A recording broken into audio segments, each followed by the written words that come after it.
You're listening and watching Rashkin Report, and I'm your host, Yuri Rashkin. On this video, on this conversation, we will bring together here people that have not been together, yet they work together, worked for the same outfit called KGB. Well, ladies and gentlemen, I am thrilled and excited by the opportunity to meet under this set of circumstances, Jack Barsky and Yuri Shvets. Welcome to the program, gentlemen. It's an honor. Yeah, Thank me you. too. It's my pleasure. It's going to be interesting. Right?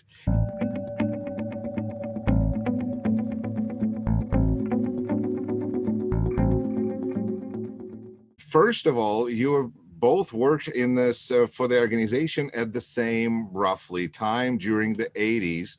So let's begin at the beginning. How did you integrate into how did you become known to in Jack's case, Stasi, in Yuri's case, KGB, and then we'll go from there. And one more thing that I would like to mention is if you would like to kind of have a conversation amongst yourselves, don't let me stop you. I will be exciting to, just be a part of this conversation. So how did you get involved with this type of work, Jack? Okay. I initially thought it was Stasi, but after having had a chance to do some more background research, in the last few years, I think I was directly recruited by the KGB.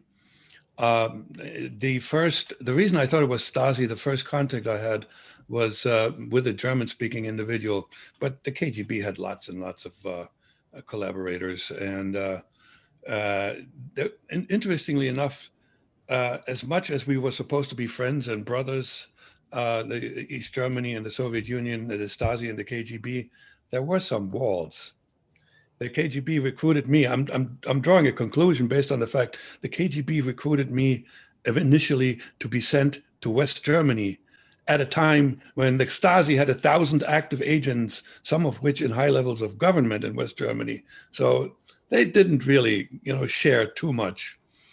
So anyway, I was recruited out of college, and I believe that same happened to Yuri. The KGB, just as the CIA has typically recruited from the top. So I was a really good student, and I was a party member, and I bet you Yuri was similar. Well, as I recall, Yuri Tist was a very good student. I don't know, were you a party member? Myself? Yes.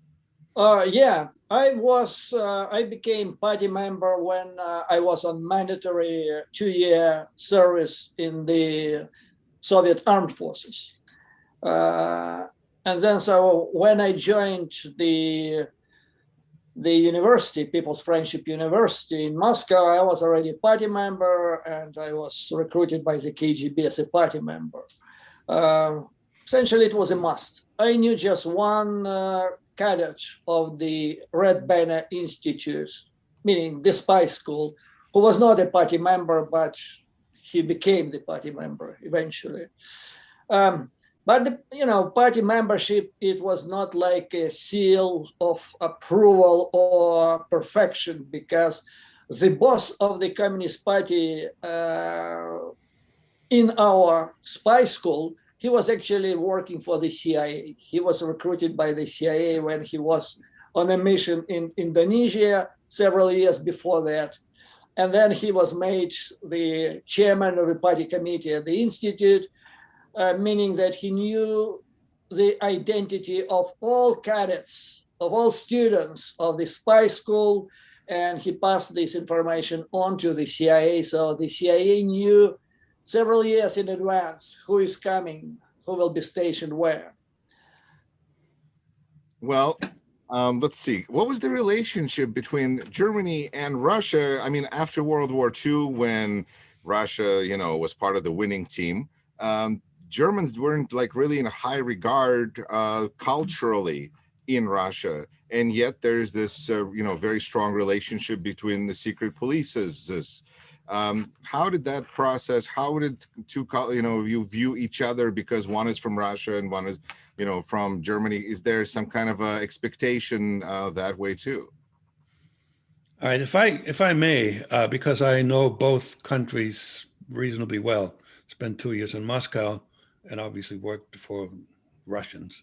Uh, I think you may be a bit off. The East Germany was admired by the Soviets because we were technically more advanced in many respects, and we had this country, East Germany, had to build back from scratch. There was some level of admiration for all things German amongst Russians, and that sort of started with Peter the Great. And we, on the other hand, with the East Germans, we looked up to the Soviet Union as our savior and the big brother, and the one that eventually will lead the world into to establish a workers' paradise. So this was the romantic confluence in the early '80s when I joined. This is what I believed, and this is what I heard. You know, it's interesting you should say that, because on some level, yes, that brings back childhood memories of East German things being of higher quality and everything, you know, but at the same time, Russians look down at like everybody. So, so I was curious, Yuri, from that point of view, is there, you know, somebody who works for KGB from Germany, is there any sort of a bias, any direction in your mind about that? Well, I support Jack and what he said about the relationship between the two countries and the people. My in-laws, the father and mother of my wife, they were on duty. They spent several years in Berlin, in German Democratic Republic, in the Soviet embassy. So I've heard about a lot about Germany. Germany was viewed as a country with established skills, you know, because they had many decades, even centuries of capitalism experience. This is where you learn to do your job right. And Germans were perfect in this. Then don't forget, everybody is saying, you know, that the Soviet Union was sent the first man into space, etc. But few people remember that it was thanks to German scientists who were taken out of Germany after World War II to Russia and to the United States. So American and Soviet space program were run by Germans on both sides. And it was competition between different group of German scientists rather than Americans and the Soviets. And the Soviet intelligence, KGB intelligence, had a very great respect to German intelligence. Their boss was like a brother to the leadership of the KGB, and Germans the GDR, they had tremendous successes in espionage against primarily West Germany, and especially in the Department of Illegals. They can, you know, sometimes in certain aspects, they were decades ahead of the Soviet intelligence in the 70s and the 80s. So, yeah, if I may add to this, first of all, the head of the Stasi foreign intelligence was Marcus Wolf, right, who spent several years during the war in the Soviet Union. His nickname was Misha, yeah. And he wrote a book called the Troika. Anyway, one of the reasons that they had great success, there were no language and cultural differences between East and West. So preparing illegals from the stock of Russian citizens was very difficult, if not impossible. So that's why the KGB reached out to foreign nationals such as me, or maybe even people out of the Baltic republics, people who would have an easier time getting rid of a very strong Russian accent. And there's also that whole culture thing and so forth. It's not to belittle the Russian people. You know, I have a great respect and love for the Russian people. I just can't stand the old government and the new government. Who can? Let's see. And your jobs were very different. Your job descriptions were different because Yuri was a field officer, so he was out there actively working, and Jack's, I think, main job was not to be found. So when you were getting trained, was there different things that you needed to learn? Because I think, Yuri, you spent more time at the spy school than Jack has. How was, can you talk a little bit about the training that you received? What was covered in the curriculum? Yuri, you want to start? Because I didn't have a curriculum. Well, the difference between us was that I worked in a so-called legal residentura or legal station, meaning that we used Soviet organizations such as Foreign Ministry, different mass media outlets, trade office. We use them. We use as a cover legal Soviet offices in the United States. So it meant legal residentura. And our task was pretty straightforward. My primary task and the task of my colleagues at this station was not to miss the signs of preparation of the Pentagon to launch a sudden nuclear strike on the Soviet Union.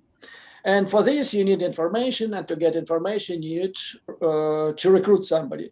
So my mission was to look for potential recruits, then develop them and recruit. That's what I was doing. My understanding was that the illegals, they had entirely different line of work. They are totally separated from us. I can give you an example. At one point, I crossed my path with an illegal. I don't know who was that, but the story was like this. Kryuchkov, who was the chief of the Soviet and KGB intelligence at the time, sent a task to our station. And the task was to attempt and obtain information about a conference, which included United States, some other NATO members, and China. It looks very suspicious, and the center wanted badly to know what was going on there. So I was sent out to see if I can attend that conference taking place in DC. I went there. I was denied because I work under cover of task correspondent, but I was not allowed to attend the conference. I started complaining that as a journalist, I'm a taxpayer, I'm paying taxes, you have conferences on my money, you're not allowing me. So a young girl who was confused by my insistence, she said that, look, there is a small booth in the corner, look. There is a guy who is tape recording, our audio recording, everything which is taking place at the conference. Go out and you can buy recordings. So I came to this guy. The guy was pretty interesting, sneaky guy. It could be seen, and I bought these recordings. Then some of these recordings turned out to be in bad condition. I returned back to this office, to the office where the recording was taking place. And I discovered a wealth of recordings of other Pentagon conferences, roundtables, which is out of reach for our embassies. There were lots of Star Wars, different other Pentagon programs. So I bought a couple of them. We sent a message to Moscow, and I received a feedback cable from Moscow saying, stay away from this office. We directed our illegal to get in touch with this company and, to acquire everything they had. But I never saw this illegal. Our station was not in touch with illegals at all. On the other hand, our station was handling the most efficient, effective agents working for the KGB at the time, such as Walter family spy ring. Then it was Aldrich Ames, then it was Bob Hansen, etc., etc. So my understanding was that for illegals at the time, the most important task was to settle, to blend in, and to wait for day X, when they were supposed to be to be activated. I got a question for you. I was located in New York. I had interaction, at least a direct, indirect interaction, at least a half a dozen times with dead drop operations. Mhm. And then there were signals. There were a signal spot where I could set a signal, and there were another spot where they could set a signal. So did you participate in that indirect communication with illegals? You must have had illegals in DC as well.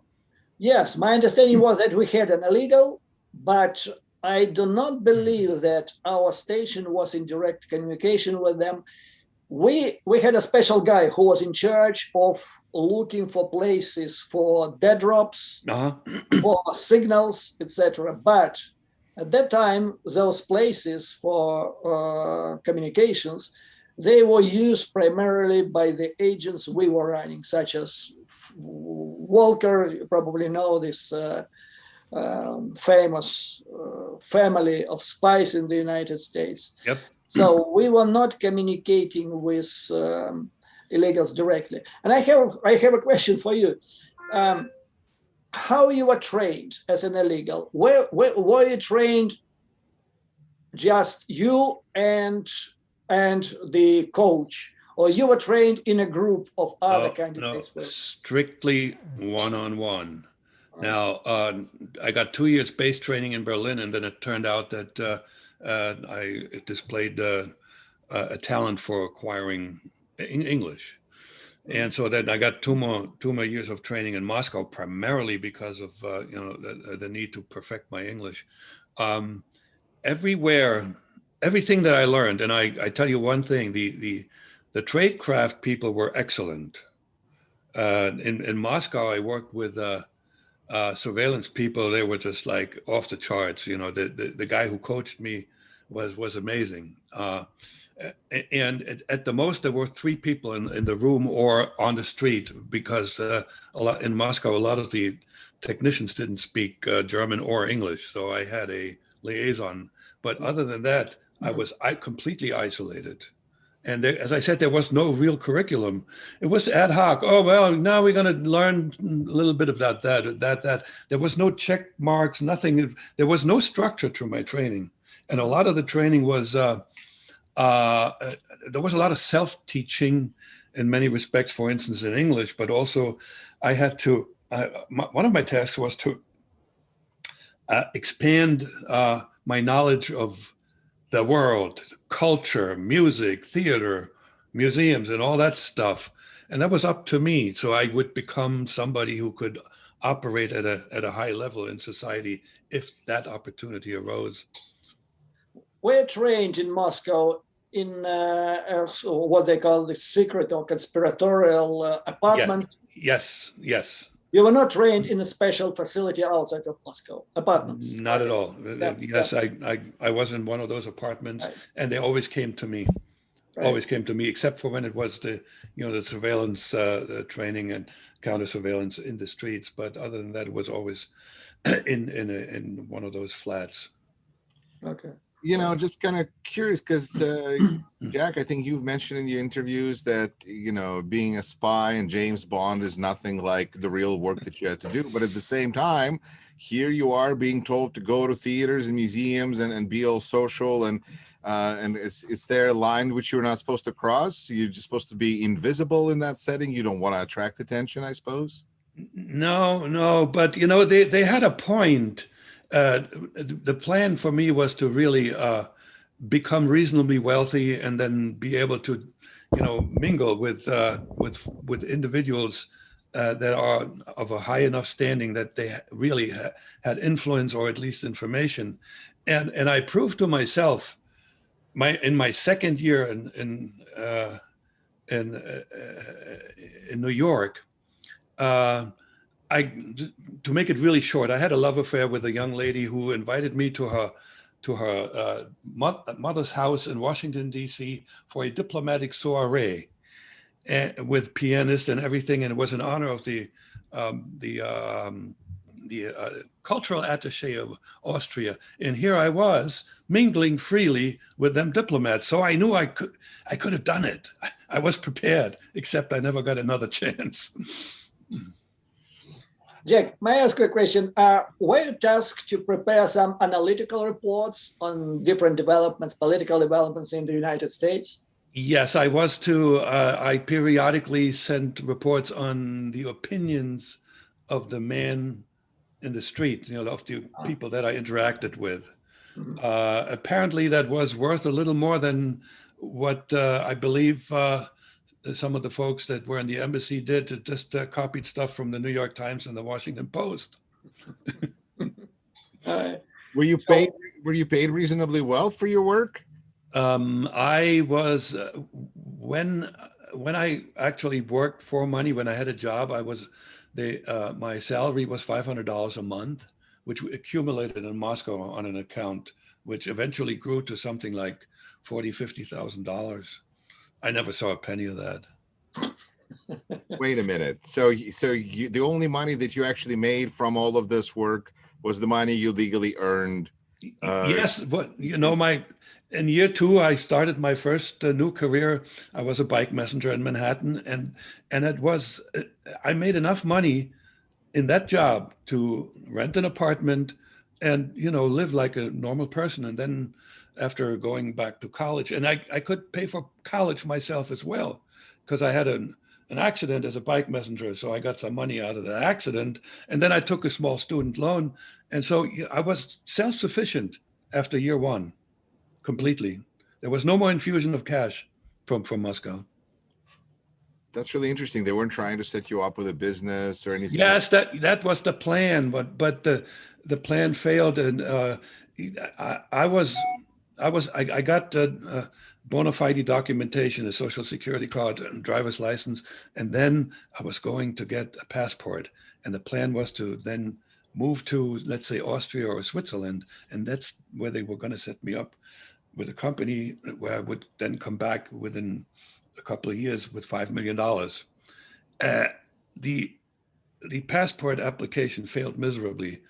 I made a mistake, and Moscow made a mistake. We practiced what to put in the application, and the person who looked at my application saw some red flags, and I was denied the passport. And that put a monkey wrench into my entire career. I would have made a really, really dangerous illegal, because of what I now know I could do, my ability to do well with people, and having money. My God, I thank God that it failed, because I'm so much more comfortable with the way things turn out. And that's my next question, gentlemen. How do you feel about the organization that you used to work for? Do you feel that this was, an amazing thing, or do you think that this was a tragic experience? I mean, it's, on one hand, you have your personal life. When any healthy person like to think that what they did was the right thing to do. On the other hand, it's kind of, I think, hard to defend KGB. And, if we're going to criticize government of Russia today, well, that's the same people. So how do you feel about KGB now? I don't know, perhaps Yuri you would like to go first? Well, at that time, first, I separated the foreign branch of the KGB, meaning intelligence, from the rest of the KGB. I was working for the intelligence service. And if we go back to great purges of the 30s, when they started, it was the KGB intelligence first, which was destroyed by domestic branches of the KGB. It was the start of the great purges. Then they took on military, intelligentsia, etc. There was an iron curtain. So we knew about the West, about politics, only what we were told by our coaches, our gurus, our professors, etc. So when I remember when I just joined the Red Banner Institute, simply saying the spy school, I saw this big map of the Soviet Union on the wall, which was surrounded by United States States and Allies military bases all across the border of the Soviet Union. And the message was simple. Look, guys, we're in mortal danger and it's up to you to protect the country. And I took it seriously. I took seriously this mission until I came to the United States. It took me 3 months to realize that the task was phony. And I was amazed that most of my colleagues shared my opinion, not just in the KGB station, but even GIU station, etc. And with years, I realized that all these assignments, it was a bureaucratic plot. People at the Politburo, they were wrangling over power. It was a power struggle between different factions at the top of the Soviet leadership, and they used our intelligence agency to support their views, to support them in this wrangling. And just turned out that to a large extent, the KGB intelligence and GIU, they turned into a misinformation machine, supplying misinformation to the Kremlin, because Kremlin was receiving from the intelligence what they wanted to receive.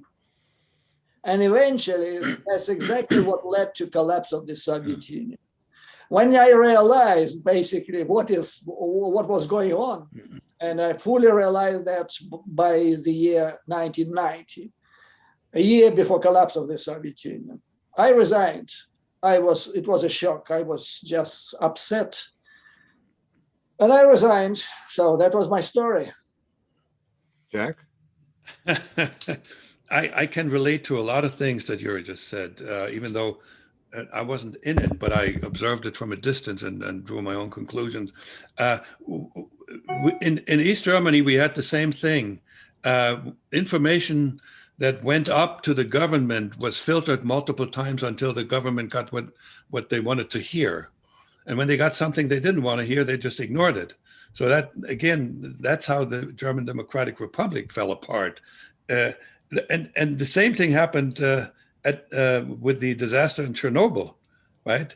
It was it was a dysfunctional hierarchy. Now, again, when I signed up, the KGB was nothing but heroes to me. I didn't know at all about the gulags. I didn't know about the internal repression. We knew that Stalin was evil, but details were not provided, and we didn't quite realize that Khrushchev served under Stalin many, many years. So that this whole system was corrupt, even post-Stalin. None of that was known. We had some heroes, for instance, Richard Sorge, who was a German who spied for the KGB in Japan and was actually executed. And there were a few others that we knew about. So when I was recruited, it was like, wow, it was like the greatest thing that could happen to you. The KGB wants you? That was, to me, that was the most powerful organization on the planet at the time.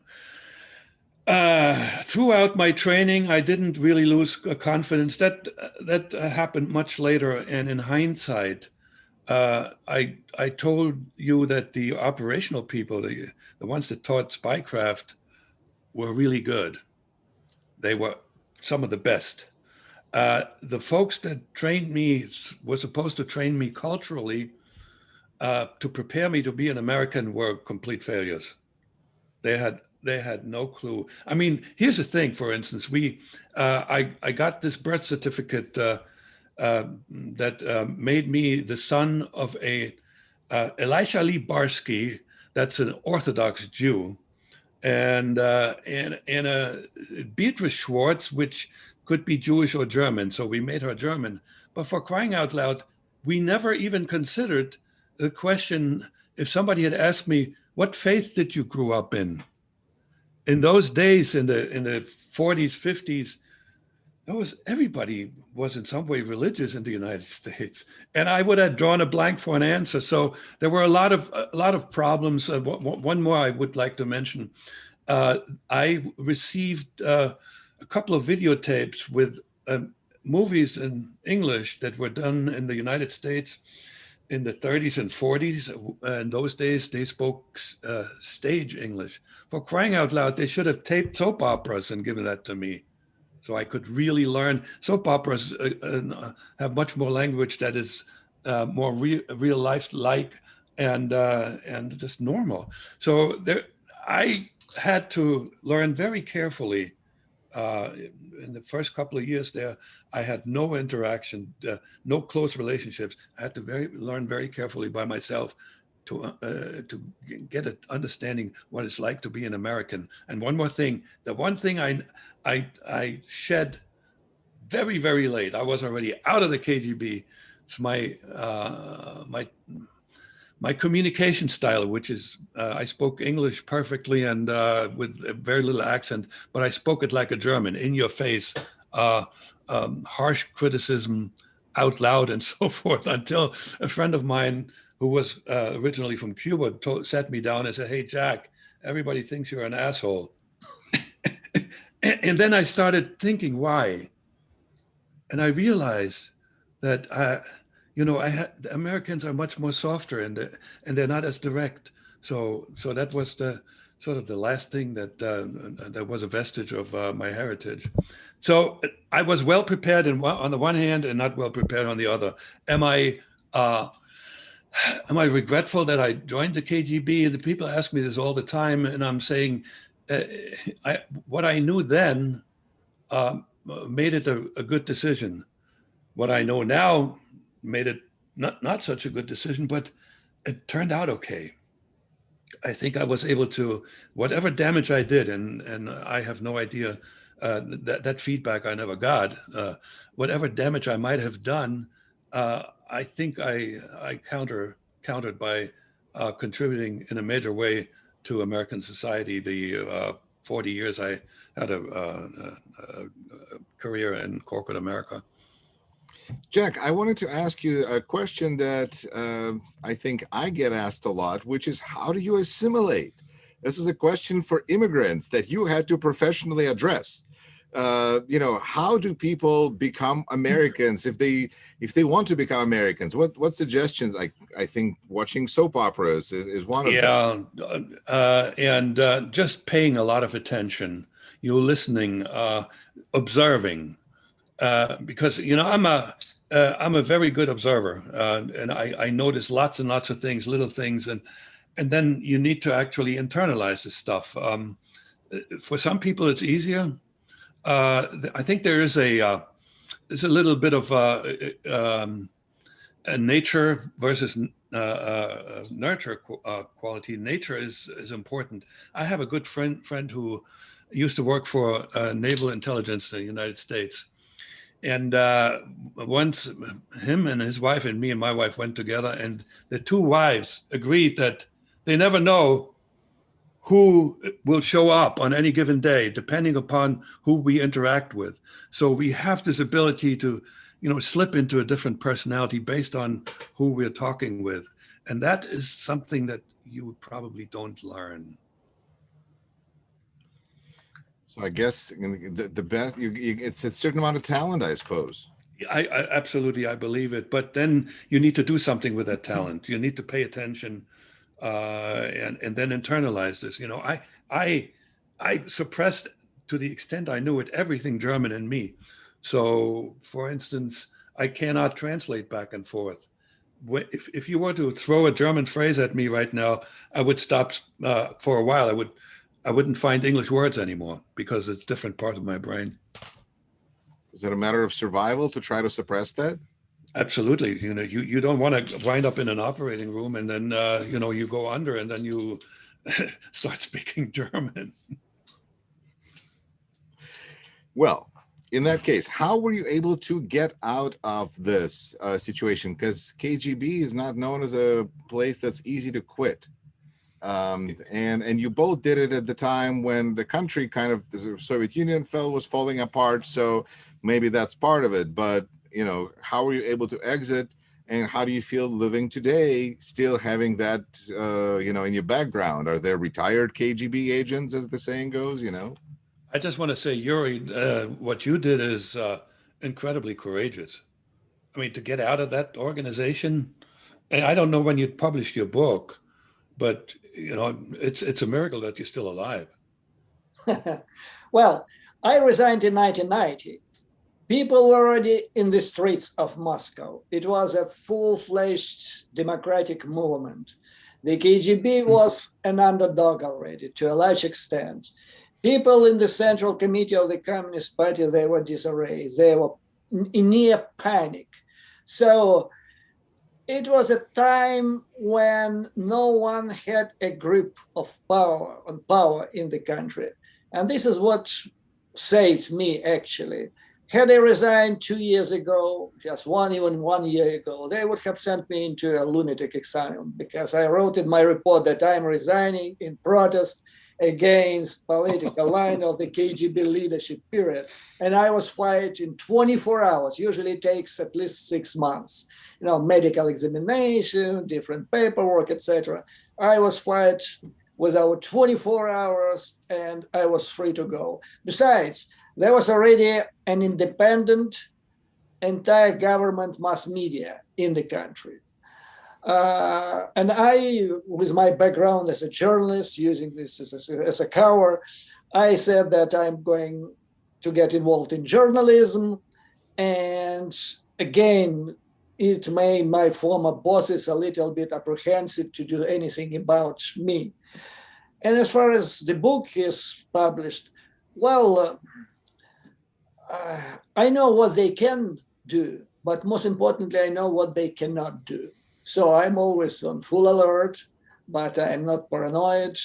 I take reasonable precautions. But I lost a colleague. I had a partner in business, Alexander Litvinenko, who was poisoned with polonium in London. I had another partner. It's not related to Russia, but still I had another partner in business, Bob Levinson, veteran of the FBI, drug enforcement agent who was kidnapped by Iranians many years ago. So, well, this is a choice. Once you made a choice, you have to live within the lines, of what you choose. I do not repent. I never look back, and I'm happy where I am at this point. I wouldn't have made, looking backwards, I wouldn't have made different decision at the time, because I still believe that I was right, and my family members supported me and still support me in this. Can you disclose your location? Not far from DC. I'm living Okay. in Virginia. I'm sure I'm going to have occasion to be up in the DC area again. I'd like to meet. Yeah, I'll be happy to. I'll be happy. Okay, all right. So unlike Yuri, when I resigned, I was completely in the dark. It was 1988. I was still under the impression that everything was going pretty well in the communist camp. There was no indication to me, because I was in every 2 years I spent like 2-3 weeks in Moscow and in East Germany. I didn't have a clue what was going on. So in '88, to me, I had to come up with a lie.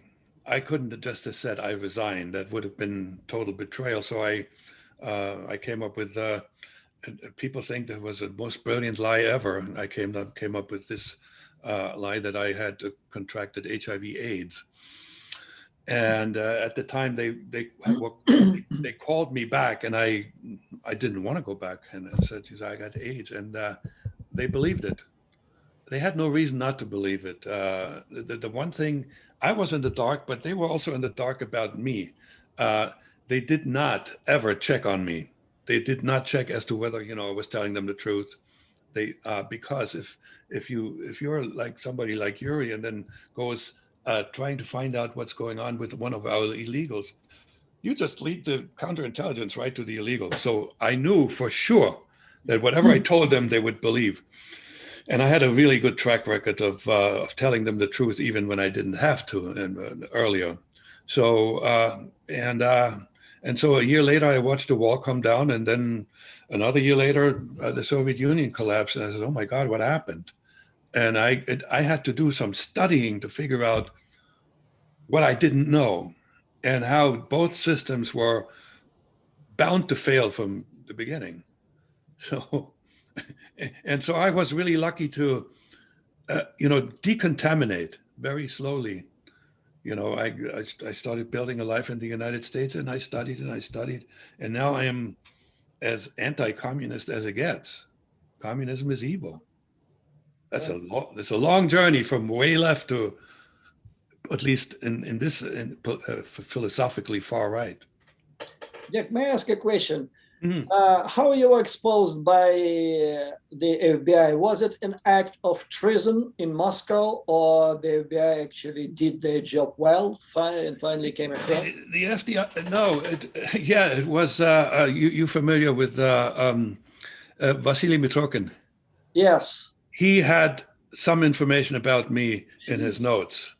I would never believe that, because he worked in our archives. Yes. And the KGB, you put a file, you send a file to archives which you will never need.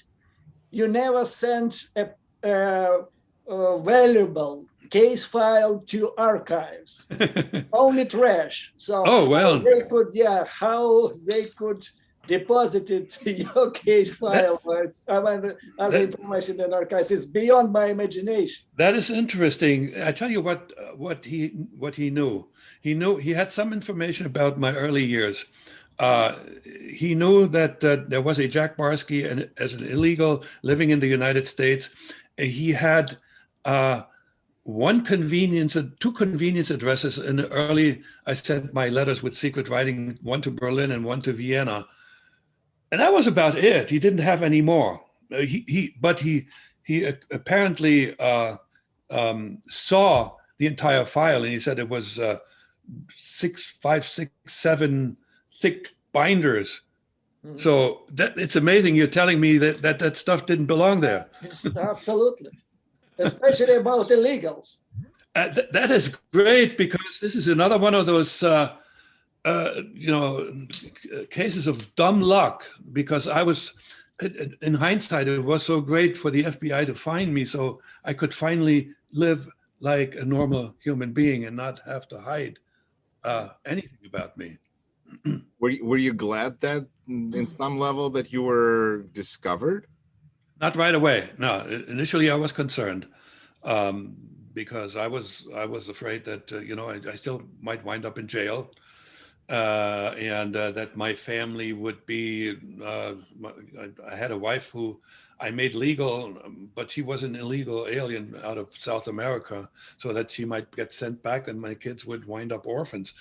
The FBI had from day one something else in mind. They didn't disclose that, but if I cooperate, I would eventually be allowed to be a free man, and that sort of gelled after 4-5 weeks of debriefing, after I passed the lie detector test.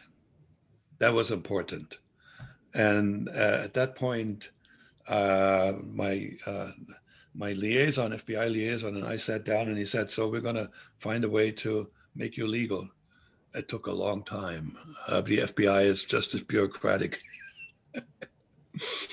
And anyway. Is there an important message to, if there's other illegals that are curious about what might happen if they're revealed? And what you're saying is the government actually may be interested in making a deal. Is that like that, or is that wrong? Or? Without a doubt, we have people in the witness protection program that have killed others. It is the greater good. And in a situation as with intelligence, and Yuri, disagree with me if you will, it is always better to either turn an agent that you become aware of, or at least debrief them and have them cooperate, because that is much more important than putting them in jail. Why? That's revenge. What are you getting out of it? Nothing, zero. You're just spending money to keep the person in jail. Yeah, But besides, it's my understanding that you didn't actually do anything illegal, anything bad against the United States, right? They had no proof, correct. Yeah, And the only thing that they had on me was that I was illegal. yeah. I did some things that could have, I operated as a spotter. People that, I pointed out people that might be recruitable. And I did steal some software, but that was from a private company. By the way, about Spotter, I ask you a question. Did they ever ask you to focus on there was an electronics store in Manhattan run by Russian immigrants? They established this in the early 70s. Did the center ever ask you about this electronics store? No. Never? I was given very, very little information about anything. It was just as much as they thought I needed to be operational. what could be an assignment? I had some special assignments. I once was asked to find now I forgot for the moment the name. Brzezinski. No. This is what it was it was a very, very early defector from the KGB who was a hero during World War II as an assassin, and he defected and wound up in California. And they asked me to find if a Nikolai Koklov Okay. still lived there, and I found him. And this was a bizarre moment because he taught at the University of California in San Bernardino, and I'm going into the university. I walk down the hallway, and at the very end, I see a sign on the door, Koklov. At that moment, the door opens, and the guy walks out. So we had a situation where an active KGB agent crossed eyes with somebody who had defected and was still under a death sentence. Neither one of us knew at the time who we were. I found out later. So I had some special assignments, and I also, since Yuri, you mentioned Ames, they had some plans for me to possibly act as a go-between. Mm-hmm. And get the material that Ames typically left for people like you, like people who work for the embassy or something like that. Mm-hmm. But they even asked me to find a spot up there in New Hampshire for where a sizable object could be deposited, but they never went through with this. And Ames wound up being filmed, doing a dead drop operation. So that was the most dangerous part of his action, that interaction with the Residentura. So there were some things that I could have done and was asked to do. How they would have broken the law? Probably not. Jack, were you like working because you had a full-time job. Oh, yeah. So was being a spotter and illegal for KGB, is that like one assignment a month, one assignment a year? No. There was no specific assignments. Every time I was in Moscow, they would say, contacts, we need more contacts. Well, if you work full-time in information technology, that's a pretty damn demanding job. that is nights and weekends. So, I had colleagues, and then I had a few friends, but I couldn't just go out and mingle with folks that were operational in arenas that were of more interest than the IT people. So eventually, it was maybe 8 years into my assignment in New York that I really was annoyed having to do spy work because I liked the IT work better. I wonder, by the way, being in IT, wasn't that like super useful? Because hackers are all the rage now. Yeah, that in those days the KGB had no clue about the value of data. And give you this one example. I worked for MetLife Insurance, and I had access to the health records of approximately 15 million Americans. And some of them were working high-level executive at armaments factories, military industrial complex. I told them, and they didn't blink. They didn't bite at all. That changed radically nowadays. There's a lot of focus on technology in Russian intelligence. Again, there was a level of cluelessness that in hindsight, you think, my God, the KGB was totally overrated. Yuri, were you overrated? Well, my book, the book I published in '95, it's about this, to a large extent, the KGB, to my mind, they radically changed somewhere in the late 70s, in the early 80s.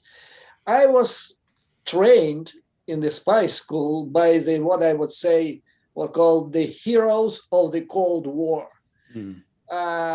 Who worked in the 30s, even in the 30s and 40s, 50s. Those guys, they were legendary, and they were real masters. They were artists in what they were doing, either this is recruitment or external surveillance or communication, whatever it is.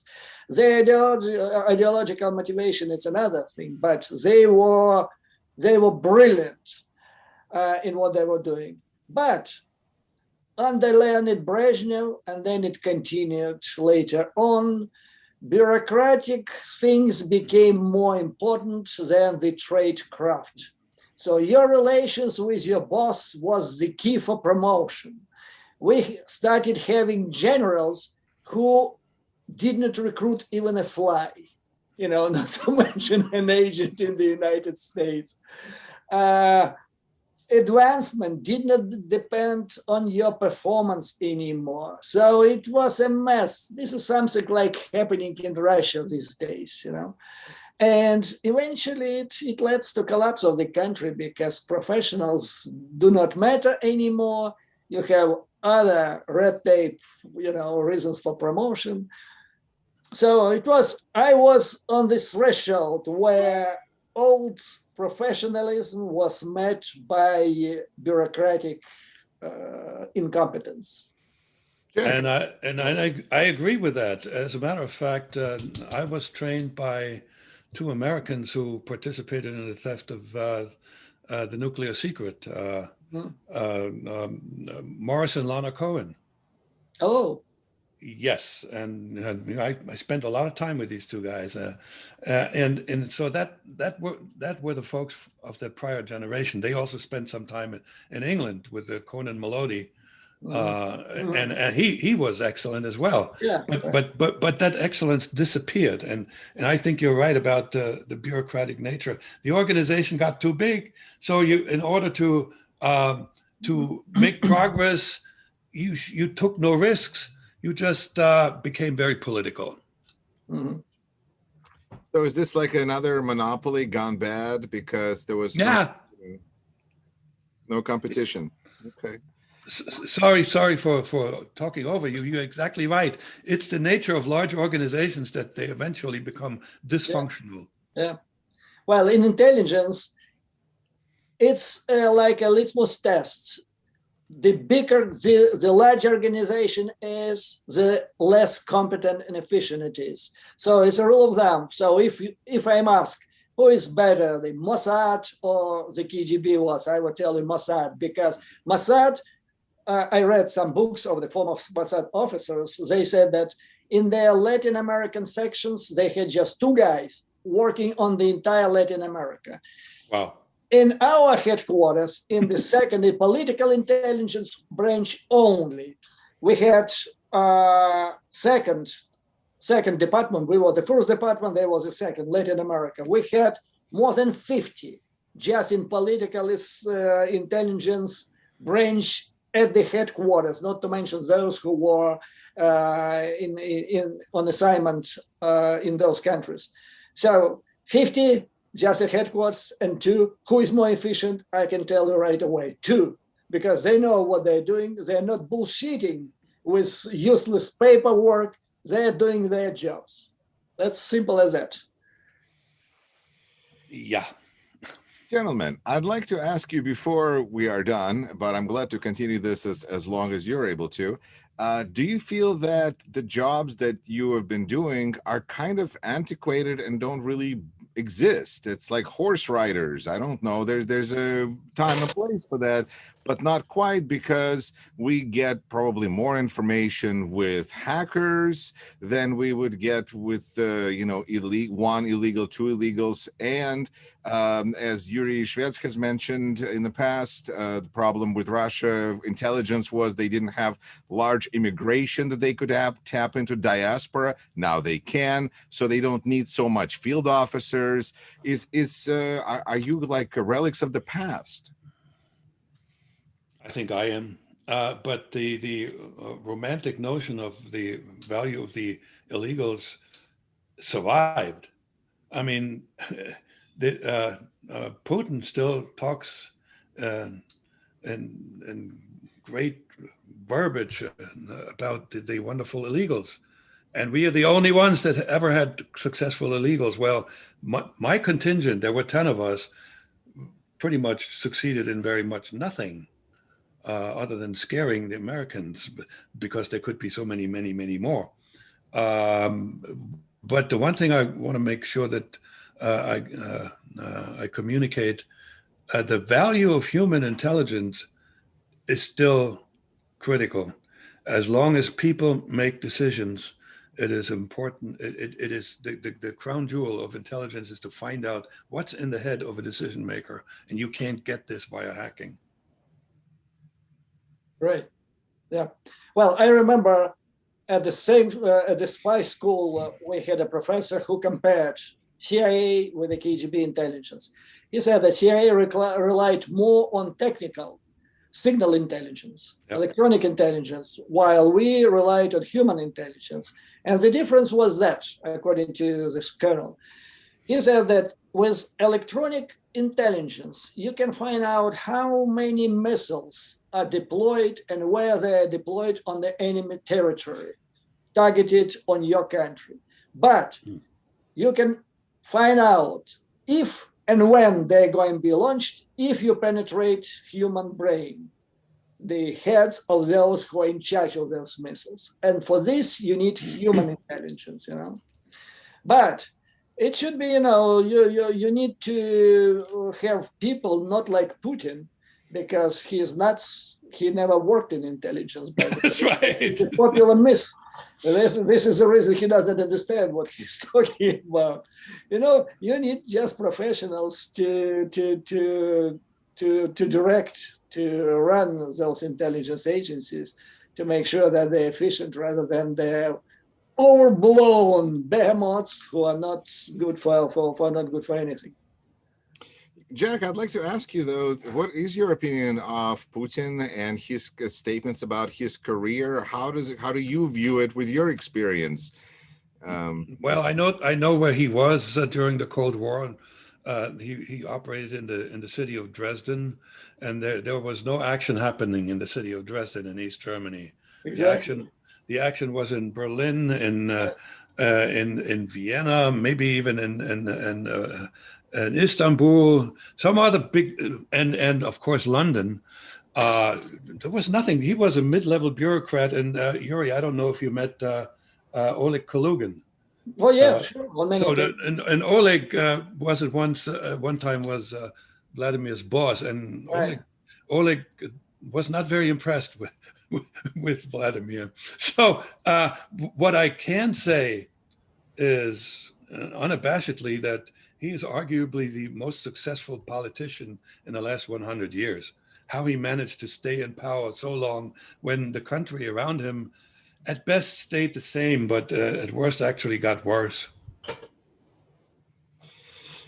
All right, gentlemen, the one question I guess I'd like to end with is kind of this silly topic of right and wrong. A lot of my conversations with Russian speakers kind of go into the direction of professionalism. Russians tend to really value quality work. And I see that Yuri is a quintessential professional, and so are you, Jack. You have a master's degree in chemistry. I mean, you're a high-level, precise kind of guy. But at the same time, this whole freedom and America and liberty, a lot of it is hangs on what people consider the right thing to do and the wrong thing to do. And Russians over the history seems to have kind of moved either like past that or something like that. And the idea that this is the right thing to do or the wrong thing to do is just not really part of the how to do something well. And I was curious if you had any thoughts on that dynamic and dichotomy. Yuri? Well, I'm not sure that I understood your question. Are you talking about Russia or the United States? I'm talking about people who are technically you are not doing the right thing. You're spying against this other country, whether you're doing it as a field officer, whether you're doing it as illegal. Right. I mean, this is not, it's a nice thing to do. You're doing, according to the laws of your country, you're doing the right things. So you're not violating the laws of your country. So you are in perfect balance. You're doing the job for the right reason. Now, the question is whether you are violating the laws of the host country. And this is a subject of your professionalism. For instance, as Jack explained to you, he didn't violate American law when he was here as an illegal. Neither I did. This find out because when I was approached by the FBI when I moved to this country, the first question I was asked whether I asked any of my sources to obtain and pass me on classified information. Had I did it, had I told the FBI, yes, I did, period. This is a criminal case on me, but I never did. You know, so operating in this country, I never crossed the line of the law. Everything I was doing, it was along the lines. And these lines are pretty broad in this country, you know. In order to put a guy for an espionage in this country, you need essentially to catch him red-handed on an operation such as a dead drop with a bunch of classified information on one hand and with thousands of dollar bills in another hand, you know. Otherwise, it's mission impossible. So the lines are pretty blurred in this country where the legal activities end and espionage starts. So, I mean, it does require professionalism to do something useful and not to cross the line. If I may extend this, I have about a half a dozen really good friends who used to be in intelligence in the United States, CIA, FBI, not NSA, but also naval intelligence. And we all agree on one thing: no matter what side we were on, we respect the other side's professionalism. And as long as we did not do what we did for personal gain, but we did it for a cause we believed in, we're fine with each other. You know, that's typically the response that I get.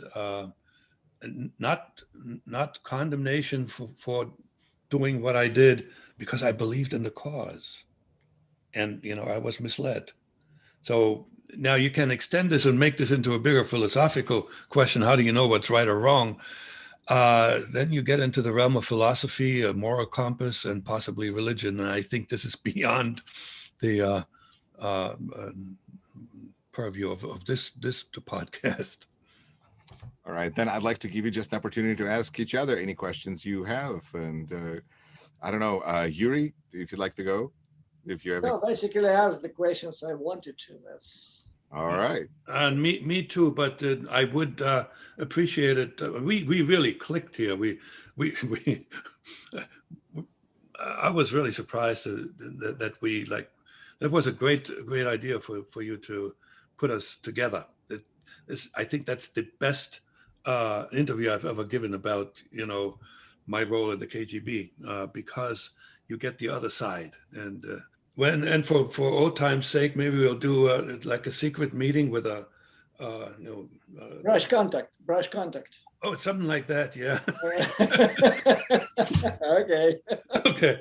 Then I hope that you will also consider meeting here again. This was great fun. Thank you so much. And all right. I want to thank Jack Barsky, who is also an author of a book, Deep Undercover, and Yuri Shvets, who is most recently featured in book American Compromise by Craig Unger. And you're watching Rashkin Report. Remember to subscribe, hit like, all those good things. And, until we meet again, take care, everyone. Yeah. Пока. Thank you, gentlemen. Nice to see you.